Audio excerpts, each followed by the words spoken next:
Trades are a vital piece to putting together a winning fantasy football team. So let's talk about some players you can buy low heading into week 4. Let's start at the running back position, and just really quickly, I'm going to mention Breece Hall. I think I've talked about him in every trade video so far, and time is running out. In week 3, we saw him begin to take over this backfield. Only had one less carry than Michael Carter, though he was much more effective on the ground than Michael Carter. Had 11 targets. Badly out-targeted Michael Carter. Breece Hall is taking over this backfield, and it might start as early as this week. So go out right now and get Breece Hall before it's too late. All right, I have some big-time running backs I think you should go try to get, and let's start with the guy who is being drafted pretty much as the #1 pick in most drafts, and that is Jonathan Taylor. Looked all the part of the #1 pick after week 1. But what have we seen the last 2 weeks? Not much. Week 2, that was a weird game. Only got 9 carries in that game. A very disappointing game for anybody that had Jonathan Taylor. But it was okay, because the next week he'll rebound and he'll be better, right?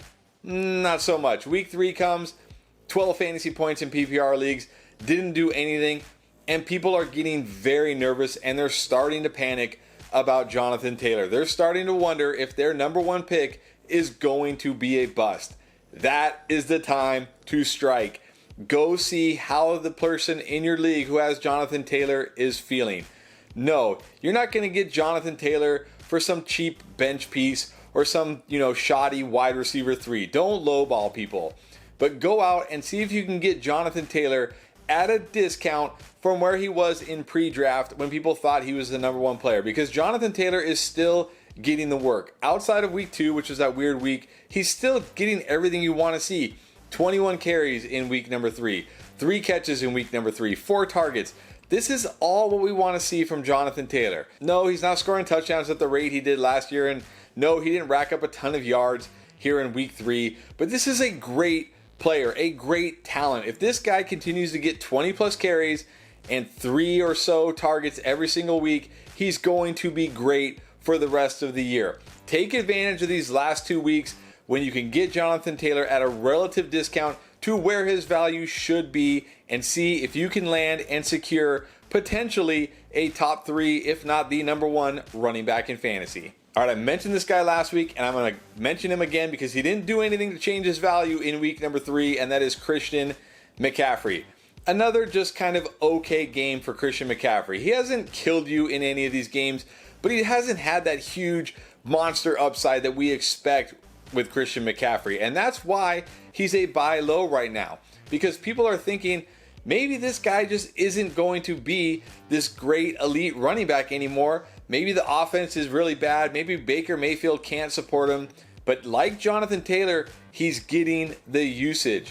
15 carries, 4 catches last week, 25 carries.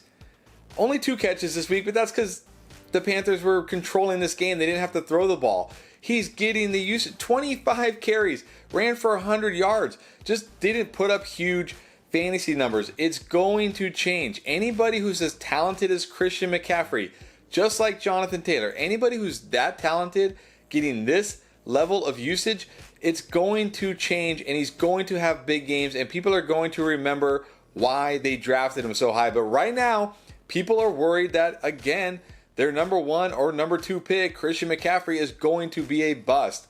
So go out. Don't lowball people, please, but go out and see if you can get him. Maybe try to trade 2 good players for Christian McCaffrey and get 1 potentially elite running back. And then one more early round running back who kind of got away with it in week 2, but definitely didn't get away with it in week 3, and that is DeAndre Swift. Week 2, only 5 carries, but he ran for like 53 yards. Caught a touchdown pass, so people didn't really, panic about it so much because he put up a good fantasy day. But week 3, it didn't happen. Only 7 carries, only 4 catches. But the worst part is Jamal Williams got way more work than him, and Jamal Williams is scoring touchdowns. He is scoring touchdowns every week. He's getting the goal line carries, and people are starting to worry that Jamal Williams is going to be too involved for DeAndre Swift to be an elite fantasy running back. But there's reasons to think that this is only a short-term occurrence, and that's because DeAndre Swift has been dealing with his ankle injury. Going into week 2, didn't practice until Friday, limited in the game. Same thing with week 3. Didn't practice all week, got a limited practice on Friday. What do we see? He's being limited. He's not 100% right now. This is the time to strike.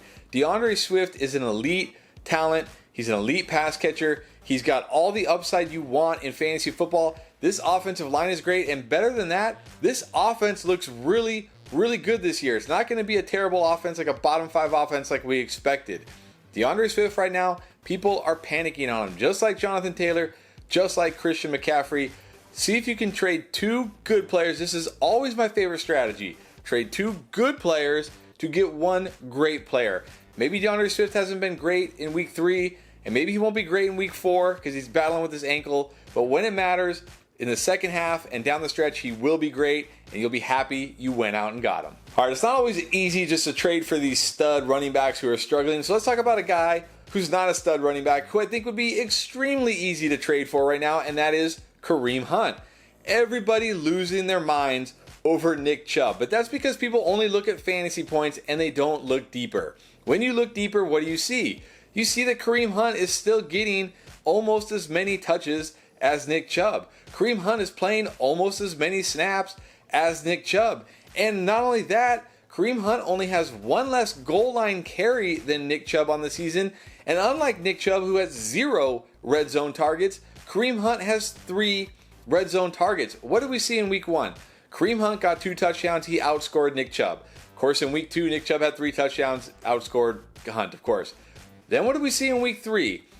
They got near the goal line. Kareem Hunt got 3 chances to score, and then on 4th down, they finally put Chubb in, and Chubb scored. Had that not happened, had Kareem Hunt scored and Nick Chubb never scored that touchdown, nobody would be that excited about Nick Chubb right now, and nobody would be as down on Kareem Hunt as they are.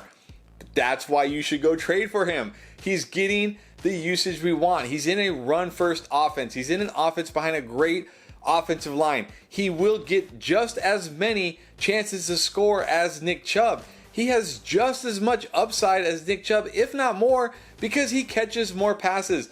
But he won't require much at all to go get, because since week 1, he hasn't been very good. Go out, try to get Kareem Hunt. He's a great guy to have when you need him as an RB2 with upside, or when you need him for bye weeks and things like that, or with injuries, because we know with running backs, you always need depth at the position, and he won't cost you much to get. Maybe a wide receiver 3, maybe even a decent wide receiver you have on your bench. Go try to get Kareem Hunt. All right, let's move on to wide receiver, and here's a wide receiver I never thought would be a buy low, and that is Justin Jefferson. But we do our weekly, recap reaction video after the games, and a lot of people are freaking out about Justin Jefferson and asking if they should trade him and asking what they should do with him. That's the time to take advantage.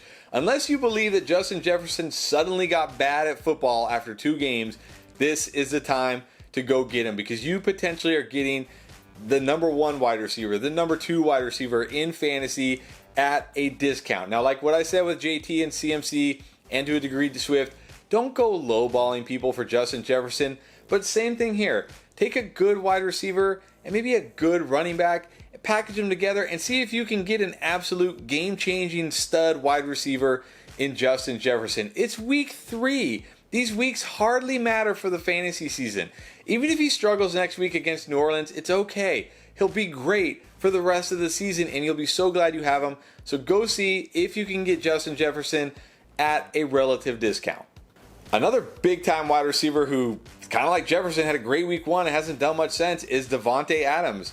Got completely overshadowed by, of all people, Mac Hollins in week 3, and last week got shut down somehow by the Cardinals defense. I don't know how that happened. But this is still a guy who has 37 targets through 3 games. He's still a great wide receiver. And this Raiders team is throwing the ball a ton. They have to be one of the highest throwing teams in the entire NFL. Davante Adams is going to be great the rest of the season. He's going to get a massive target share in an offense that's going to throw the ball a ton. And right now, people are a little nervous because they think Derek Carr isn't it. They think maybe Adams should have stayed with Green Bay. He's not going to be the same guy ever without Aaron Rodgers.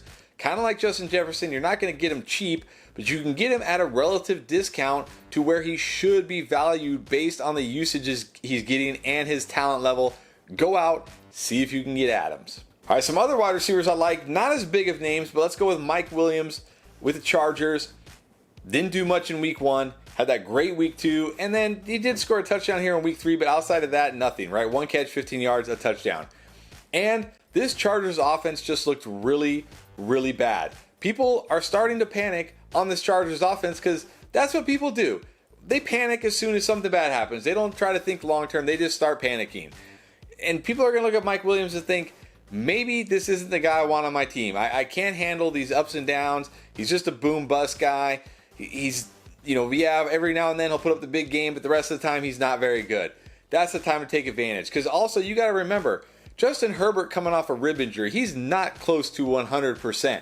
We got to expect Herbert might struggle for another week or 2 here throwing the football. But eventually, Justin Herbert's going to get right. This offense is going to get right. And when they do, Mike Williams is going to be great. He's a great player attached to a great quarterback in a great situation. But right now, his value is very depressed. So if it's too hard to get Jefferson or Adams, which they're not going to be easy to get, I think Mike Williams is a guy you can get fairly easily. So go out and get him. He's a great upside wide receiver to have week in and week out. And then another guy who not quite to the level of Williams, but still a good wide receiver, Rashad Bateman. Again, had a nice week 1, a great week 2, and then a down week 3. I think the problem here is people kind of overvalued what Rashad Bateman would be.